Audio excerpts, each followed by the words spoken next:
आमने सामने आने वाले हैं। नमस्कार, मैं हूं कमरुद्दीन खान। जी हां, नगर निकाय चुनाव के बहाने दिग्विजय सिंह और शिवराज सिंह चौहान एक बार फिर एक दूसरे को अपनी ताकत दिखाने की तैयारी में हैं। बताएंगे दोनों के बीच कहां और कैसे होगा मुकाबला। साथ ही बात होगी बैतूल की सियासत की भी, जहां ओबीसी वोटर्स किसी भी पार्टी का पेंच फंसा सकते हैं। दिखाएंगे आपको छतरपुर का वार्ड 13 क्यों है आज भी पिछड़ा और रीवा की जनता का क्या है मुद्दा। साथ ही दिखाएंगे क्यों 17 करोड़ की योजना पर हो रही है सियासत। तो चलिए शुरू करते हैं शहर का संग्राम।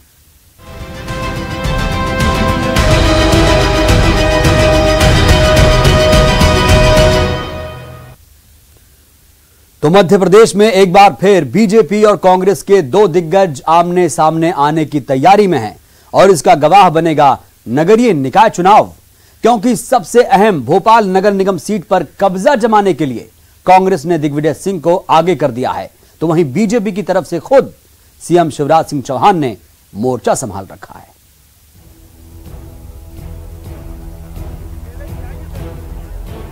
कांग्रेस पार्टी ने भोपाल सीट पर नगरीय निकाय चुनाव को लेकर बनाई समिति में राज्यसभा सांसद दिग्विजय सिंह को सबसे ऊपर रखा है। इनके अलावा कांग्रेस विधायक आरिफ अकील, आरिफ मसूद, पीसी शर्मा, नरेश ज्ञानचंदानी, महेंद्र सिंह चौहान समेत कई चेहरे भी समिति में शामिल हैं। कांग्रेस का ये दांव भोपाल नगर निगम सीट को जिताने के लिए खासा अहम माना जा रहा है, क्योंकि दिग्विजय सिंह की भोपाल में अच्छी पकड़ मानी जाती है।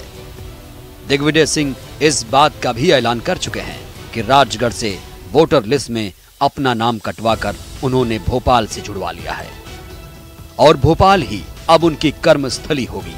भोपाल के विकास के लिए दिग्विजय सिंह कई बार अपने सुझाव सरकार को दे चुके हैं। ऐसे में भोपाल नगरीय निकाय चुनाव में मुद्दों से लेकर उम्मीदवार तय करने तक को लेकर बनाई गई कमेटी में दिग्विजय सिंह को रखकर कांग्रेस ने बीजेपी को एक बार फिर चुनौती देने का काम किया है। देखिए, ये जो कमेटियों का हर जगह नगर निगम में गठन किया गया है, वो एक फॉर्मेट बनाया गया है जिसमें सभी सांसद प्रत्याशियों को सदस्य के रूप में उसमें रखा गया है। निश्चित तौर से दिग्विजय सिंह जी कांग्रेस के एक बड़े नेता हैं, बड़ा चेहरा है और भोपाल से लोकसभा लड़े हुए हैं, तो उनकी भूमिका अहम रहने वाली है। लेकिन सभी स्थानों पर जो लोकसभा प्रत्याशी थे वो लोग भी सदस्य हैं। हालांकि 2019 का लोकसभा चुनाव दिग्विजय सिंह बीजेपी का भगवा चेहरा साध्वी प्रज्ञा सिंह ठाकुर से लाखों वोटों के अंतर से हार गए थे। बावजूद इसके दिग्विजय सिंह की पकड़ भोपाल में कम नहीं आकी जा सकती। दिग्विजय सिंह जी यहाँ लोकसभा के चुनाव लड़े हैं, राज्यसभा के सदस्य हैं, कांग्रेस के वरिष्ठ नेता हैं, पूर्व मुख्यमंत्री, तो उनका रोल तो रहेगा। देखिए, वो इम्पैक्ट करेगा नगरीय निकाय चुनाव में, इम्पैक्ट करेगा भाई। दिग्विजय सिंह जी जहाँ भी रहते हैं इम्पैक्ट करता है। नगरीय निकाय चुनाव में उनकी पसंद जहाँ भी रहते हैं वो इम्पैक्ट करता है। उनका असर चारों तरफ है, भोपाल में खास तौर पर, और बीजेपी में घबराहट है उनकी वजह से। भोपाल के अंदर उनकी वजह से बीजेपी में घबराहट है। लेकिन दिग्विजय सिंह की राह यहाँ आसान नहीं होगी, क्योंकि नगरीय निकाय चुनाव को लेकर भोपाल सीट पर बीजेपी की तरफ से खुद सीएम शिवराज सिंह चौहान ने मोर्चा संभाल रखा है। पिछली बार शिवराज समर्थक आलोक शर्मा जीतकर महापौर बने थे और इस बार भी भोपाल नगरीय निकाय चुनाव के लिए शिवराज सिंह चौहान की पसंद ही पार्टी का चेहरा होगा। दिग्विजय सिंह को भोपाल की समिति में शामिल करने को लेकर भी बीजेपी ने तंज कसा। उपचुनाव में भी दिग्विजय सिंह की रणनीति फेल साबित हुई है। बची हुई कसर नगरीय निकाय चुनाव में सामने आ जाएगी। दिग्विजय सिंह तो कांग्रेस के वो संते हैं कि जहाँ जहाँ पैर पड़ेंगे उनके तह तह बंटा धार। मध्य प्रदेश की सरकार अपने बेटे को स्थापित करने के फेर में खा गए, सिंधिया जी को बाहर निकलवा दिया और अब बची खुशी कसर जो है, भोपाल में एक बार वो चुनाव हारी चुके हैं 4 लाख वोट से, एक प्रत्याशी चयन की समिति में और आ गए हैं। जो रही सही कसर है वो कांग्रेस पार्टी की ओर निकाल देंगे। बहरहाल भोपाल के नगरीय निकाय चुनाव के बहाने शिवराज और दिग्विजय अब आमने सामने होंगे। दिग्विजय सिंह भले ही खुलकर चुनाव प्रचार नहीं कर रहे हों, लेकिन पर्दे के पीछे दिग्विजय सिंह की रणनीति को कम नहीं आंका जा सकता है। और यही कारण है कि भोपाल सीट को लेकर कांग्रेस का दिग्विजय सिंह पर भरोसा जीतना बीजेपी के लिए चुनौती जरूर साबित हो सकता है। अनुराग श्रीवास्तव, न्यूज़ 18 भोपाल। बैतूल में नगरपालिका चुनाव के 78 साल के इतिहास में यह तीसरा मौका है जब अध्यक्ष पद सामान्य वर्ग की महिला के लिए आरक्षित हुआ है। लेकिन यहां सामान्य सीट होने के बावजूद एक बड़ा पेंच है जो राजनीतिक दलों के लिए बड़ी चुनौती है। नगरपालिका क्षेत्र में सबसे ज्यादा संख्या ओबीसी वर्ग के मतदाताओं की है, जिससे सामान्य वर्ग को मौका मिलने की उम्मीदें काफी कम नजर आ रही हैं, जबकि इस बार दावेदारों की संख्या बेहिसाब है।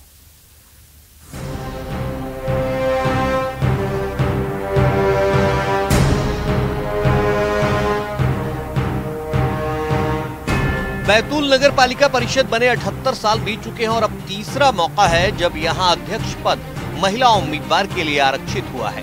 इससे पहले साल 2002 में मीरा एंथोनी केवल 7 दिन के लिए बैतूल नगर पालिका अध्यक्ष बनी थी और साल 2004 में हुए चुनाव में सामान्य सीट होने के बावजूद यहां से ओबीसी वर्ग से बीजेपी की पार्वती बाई बारसकर जीती थी। लेकिन इस बार तस्वीर जरा अलग है। सामान्य वर्ग की महिला के लिए आरक्षण होने के बावजूद यहाँ सभी वर्गों से दावेदारी है, यानी चुनाव से पहले ही पार्टियों को अंदरूनी कलह से जूझना पड़ेगा।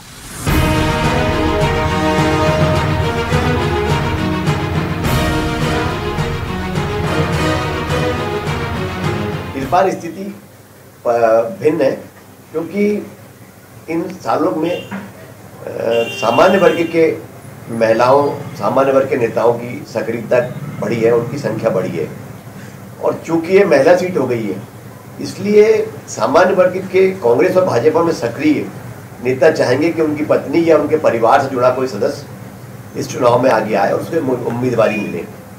इसलिए उम्मीदवारों की संख्या बढ़ रही है और जब दावेदारों की संख्या बढ़ती है तब उनके दल कांग्रेस हो या भाजपा को उम्मीदवार प्रत्याशी चयन करने में परेशानियों का सामना करना पड़ता है, क्योंकि कई तरह के दबाव भी नेताओं पर रहते हैं और कई परिस्थितियां ऐसी रहती हैं कि वे इसे चुने या उसे चुने। इस बार ऐसी ही स्थिति निर्मित होने की संभावना लग रही है। बैतूल नगर पालिका सीट पहले भी कई बार सामान्य वर्ग के लिए आरक्षित की गई, लेकिन यहाँ बीजेपी और कांग्रेस ने सामान्य के बजाय ओबीसी वर्ग के उम्मीदवार उतारे, जिसकी एक खास वजह है बैतूल नगर पालिका क्षेत्र में 83,374 मतदाता हैं, जिनमें आधे से अधिक ओबीसी वर्ग से हैं। ऐसे में राजनीतिक दल ओबीसी वर्ग की अनदेखी करने का जोखिम नहीं लेना चाहते। बैतूल की आबादी में सामान्य और ओबीसी की तुलना करें तो ओबीसी वर्ग का प्रतिशत बहुत ज़्यादा है, सामान्य वर्ग से लगभग 5 गुना।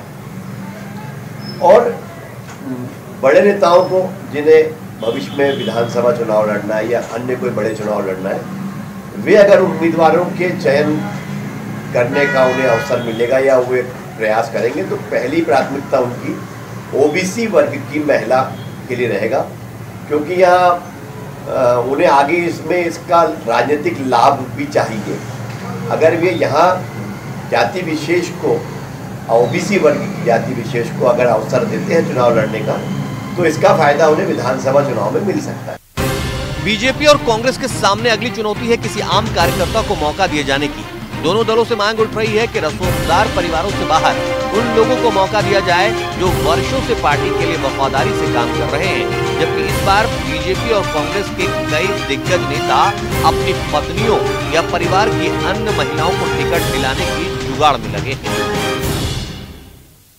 आरक्षण हुआ है, सामान्य सीट हुई है महिला की। अगर आरक्षित सीट होती है तो उस वर्ग की महिलाओं को अवसर मिलता है, लेकिन सामान्य सीट बहुत, मेरे ख्याल से पहली बार ये सामान्य सीट हुई है और वो भी महिला के लिए। तो सामान्य महिलाएं जो बहुत टैलेंटेड हैं, अपने परिवार में ही रहती हैं, लेकिन उनमें टैलेंट है जिन्हें अवसर नहीं मिला है। तो मुझे ऐसा लगता है कि आज के दौर में उन महिलाओं को भी अवसर मिलना चाहिए कि वे लोग बाहर आएँ और अपनी इस योग्यता का परिचय दें। अब ये देखना दिलचस्प होगा कि सामान्य वर्ग की महिला के लिए आरक्षित बैतूल नगर पालिका सीट पर सब कुछ सामान्य रहेगा या फिर पार्टियों का कोई भी गलत कदम उनके लिए मुसीबत खड़ी कर देगा।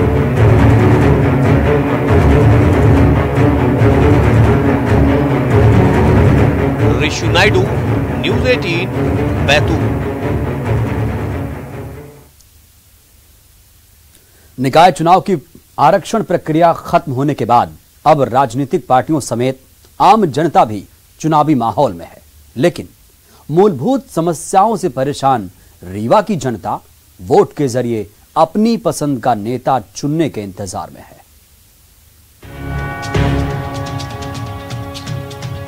निकाय चुनाव को लेकर रीवा में भी राजनीतिक सरगर्मियां तेज हो गई हैं। आरक्षण प्रक्रिया पूरी हो जाने के बाद दावेदार भी अब जोर आजमाइश में लग गए हैं। दरअसल जब से महापौर का चुनाव प्रत्यक्ष प्रणाली से शुरू हुआ है, तब से लेकर आज तक रीवा में शहर की सरकार हमेशा से बीजेपी के कब्जे में रही है। ऐसे में बीजेपी जहां अपने सुरक्षित गढ़ को बचाए रखने की कोशिशों में है, तो वहीं दूसरी ओर कांग्रेस इस बुरे रिकॉर्ड को तोड़ना चाहती है। यही वजह है कि दोनों पार्टियों के लिए ये चुनाव काफी अहम माना जा रहा है। निकाय चुनाव में इस बार स्थानीय मुद्दे ही हावी रहेंगे, जिसमें बुनियादी सुविधाओं यानी सड़क, बिजली, पानी के साथ साथ कंट्री एवं टाउन प्लानिंग और मास्टर प्लान के हिसाब से विकास का मुद्दा अहम रहेगा। नाली है, सड़क है, बिजली है, ये कहीं दिखाई नहीं दे रहा है रीवा के अंदर। आज 15 साल से कहीं नाली का निर्माण नहीं हुआ, कहीं सड़क का निर्माण नहीं हुआ। मुझे याद है जहाँ पर मेरा घर है, जो मेरा वार्ड है, 15 साल पहले एक बार जो है नगर निगम ने सड़क बनवाई थी, और वो भी नाली भी नहीं बनवाई थी। सड़क बनवाई और जो साइड में एरिया निकल गया वो उसी को नाली के नाम पर उपयोग किया जाता रहा। उसके बाद आज पूरी सड़कें जो है जमींदोज हैं, फट गई हैं, नालियां टूटी पड़ी हैं। कहीं कोई न विकास है, न कोई सफाई की व्यवस्था है। इसलिए जनता यदि देगी तो जनता विकास के नाम पर वोट देगी। रीवा चारों तरफ बढ़ रहा है, हर डायरेक्शन में बढ़ रहा है, पर जंगल, सीमेंट का जंगल बन गया है। ना व्यवस्थित सड़कें हैं, पार्क तो आप ये समझिएगा कि पूरे रीवा जिले में 2-3 ही पार्क ही होंगे, इसके अलावा पार्क नहीं है। ये एक सीमेंट का जंगल बन गया है।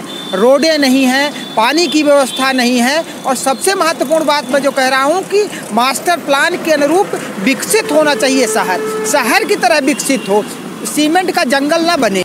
स्थानीय लोगों का कहना है कि अभी भी ये शहर कई समस्याओं से जूझ रहा है। सड़कें गड्ढों और धूल से भरी हुई हैं। शहर में जल निकासी की भी समुचित व्यवस्था नहीं है, और तो और इतने बड़े शहर में नाम मात्र के ही पार्क मौजूद हैं। हल्की बारिश में ही शहर के कई इलाके बाढ़ की चपेट में आ जाते हैं। भले ही यहाँ के नेता रीवा को महानगर बनाने के सपने दिखा रहे हों, लेकिन सरकारों के द्वारा जो प्रयास किए जा रहे हैं उसके हिसाब से ये दूर की कौड़ ही दिखाई देता है। ऐसे में रीवा शहर में इस बार के मुद्दे केवल बुनियादी सुविधाएं ही रहेंगी। रीवा शहर में जो महानगरों की बात होती है कि महानगर बनाएंगे, एक भी पार्क नहीं है कि पब्लिक कहीं पे भी बैठ के अपना सुकून से सांस ले सके। जो भी पार्क हैं वो रख रखाव, जैसे विवेकानंद पार्क बना था, लोगों को बड़ी उम्मीद जगी थी, लेकिन रख रखाव के अभाव में ये भी खंडहर हो चुका है। ठीक, तीसरी चीज़ है मोहल्लों की सड़क।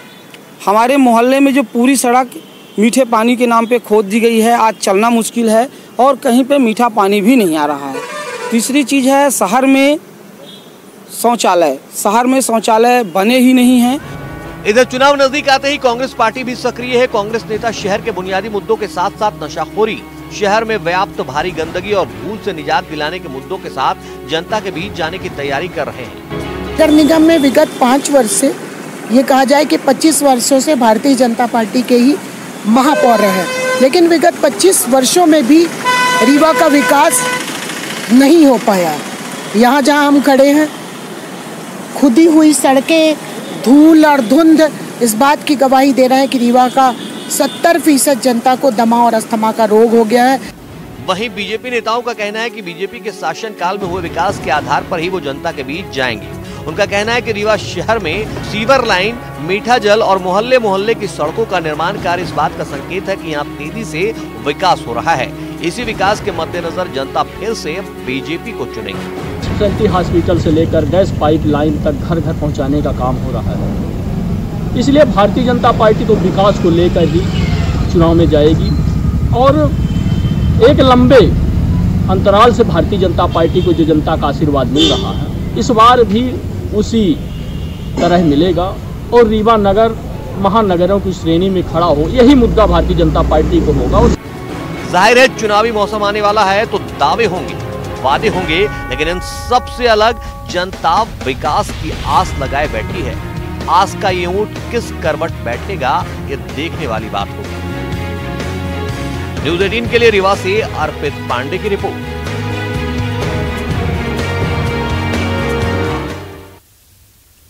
रायसेन के सिलवानी नगर परिषद में मुख्यमंत्री शहरी पेयजल योजना पर 17 करोड़ रुपए का खर्च आया है, लेकिन नगरीय निकाय चुनाव से पहले ही इस पर सियासत शुरू हो गई है।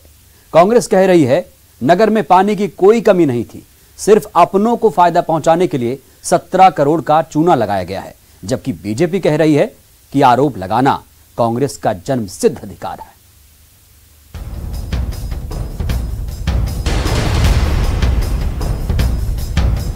कांग्रेस का सीधा आरोप है कि अपनों को फायदा पहुंचाने के लिए योजना स्वीकृति की गई। 17 करोड़ की योजना से नगर को कोई फायदा नहीं हुआ, इससे पानी भी नहीं मिल रहा है और तो और 4 साल में भी ये योजना चालू नहीं हो पाई। खास बात ये भी है कि नगर में पानी की कोई कमी नहीं, पहले से पानी मिल रहा है। उल्टे इस योजना के चलते लोगों को दिक्कत का सामना करना पड़ रहा है, क्योंकि नगर की सड़कें खोद दी गई, जगह जगह जो गड्ढे हुए उससे आने जाने वालों को परेशानी झेलनी पड़ रही है। ये इसका लगभग एस्टीमेट बोले तो 17 करोड़ कुछ लाख के लगभग है, लेकिन इस योजना से अभी तक सिलवानी नगर की जनता को कोई भी किसी भी प्रकार का जिस अपन कहें कि लाभ मिले तो कहीं से कोई लाभ नहीं मिल पाया, क्योंकि 4 साल में ये योजना अभी तक अपने रूप को पूरी तरह क्रियान्वयन में नहीं ला सकी है और इससे जनमानस को कहीं ना कहीं दिक्कतों का सामना करना पड़ रहा है, क्योंकि इस नर्मदा लाइन योजना के नगर में बिछने से जो सड़कें खोदी गई और सड़कों के द्वारा जो गड्ढे हुए उससे आवागमन में यहाँ की नगर की जनता को परेशानियों का सामना करना पड़ रहा है। कांग्रेस के आरोप पर पूर्व नगर अध्यक्ष और बीजेपी नेता ने सफाई दी, कहा कांग्रेस की सोच सिर्फ आरोप लगाना है, इन्होंने जमीन पर कोई काम नहीं किया। दुर्गति ये हुई कि जनता के चुने विधायक विरोध करके इस्तीफा देकर बीजेपी में शामिल हुए। शिवराज सिंह चौहान के नेतृत्व में फिर से बीजेपी की सरकार सत्ता में आई। सिलवानी की नल जल योजना 99.9% चालू हो चुकी है, इसका टेस्ट भी हो चुका है। कांग्रेस का आरोप लगाना जन्मसिद्ध अधिकार है। कांग्रेस की तो एक सोच है सिर्फ आरोप लगाना, जमीन पर कोई काम नहीं करा। इसका एक दुर्गति ये हुई कि 15 महीने में जनता की चुनी हुई सरकार, जनता ने विरोध नहीं किया, नेताओं ने, चुने हुए विधायक मंत्रियों ने विरोध करके इस्तीफा देकर पार्टी से दूर हुए और आज जो विकास की राह बने हुए हमारे शिवराज सिंह जी के नेतृत्व में फिर से भारतीय जनता पार्टी की सरकार पुनः सत्ता में आई है। कांग्रेस के आरोप और बीजेपी की सफाई, चुनावी सरगर्मियों के बीच रायसेन में सियासत का मिजाज अगले कुछ दिनों तक यूं ही गर्म रहेगा, लेकिन चुनाव में जनता किस पर भरोसा करेगी इसके लिए थोड़ा इंतजार करना पड़ेगा। देवराज दुबे, न्यूज़ 18, रायसेन। और शहर का संग्राम में वक्त हो चला। इस खास पेशकश में बस इतना ही, लेकिन चलते चलते बात करेंगे छतरपुर की। जी हाँ, छतरपुर में भी नगरीय निकाय चुनाव की सुगबुगाहट शुरू हो गई है। ऐसे में हम बात कर रहे हैं शहर के वार्ड नंबर 13 की। ये वार्ड मुस्लिम बाहुल वोटरों का वार्ड है जो आज भी पिछड़ा है। इस वार्ड की प्रमुख समस्याएं हैं पानी, गंदगी और सड़कें। देखिए जरा।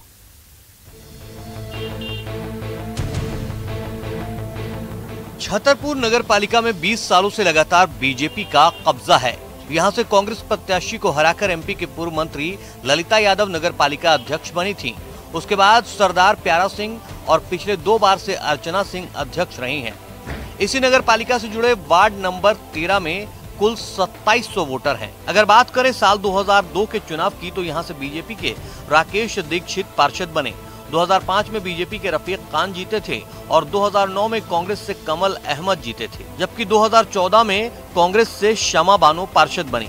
कांग्रेस उम्मीदवार की माने तो सरकार और नगर पालिका अध्यक्ष भी बीजेपी के होने के बावजूद पिछले 5 साल में विकास किया है। पानी के लिए पाइपलाइन डलवाई है और नालियों का निर्माण करवाया है। गरीब लोगों को पीएम आवास का लाभ भी दिलवाया है। 5 सालों में हमारी पार्टी द्वारा नाली, हैंडपंप, लाइट, सभी आवास का पैसा सभी दिलवाए हुए हैं हम लोग। पाइपलाइन डल गई है, चारों तरफ चालू होना बाकी है अभी। लोगों के आरोप है कि पाइपलाइन डाली हुई है लेकिन पानी नहीं आता है और साफ सफाई भी नहीं होती है बाढ़ में प्रॉपर। साफ सफाई करते तो रहते, जहाँ थोड़ी बहुत है वो भी करवा देंगे। नल क्लियर आने वाली है तो समझ आ। हालांकि स्थानीय वोटरों की माने तो कई महीनों तक नालियों की सफाई नहीं होती। कई जगह सड़कें खराब हैं, पाइपलाइन तो डल गई हैं, लेकिन अभी तक चालू नहीं हुई है, जिससे उन्हें दूर दूर से पानी लाना होता है और गंदगी से भी वार्डवासी खासे परेशान रहते हैं। बाढ़ की? साफ सफाई नहीं है अपने वार्ड में, पूरे में देखो पानी की समस्या है, सब में बड़ी समस्या तो है पानी की लैंड रेडी है, जुड़ी है नहीं अभी तक। और उसके बाद देखो अब नाली पूरी भरी धरी, महीनों से सफाई नहीं हुई है और झाड़ू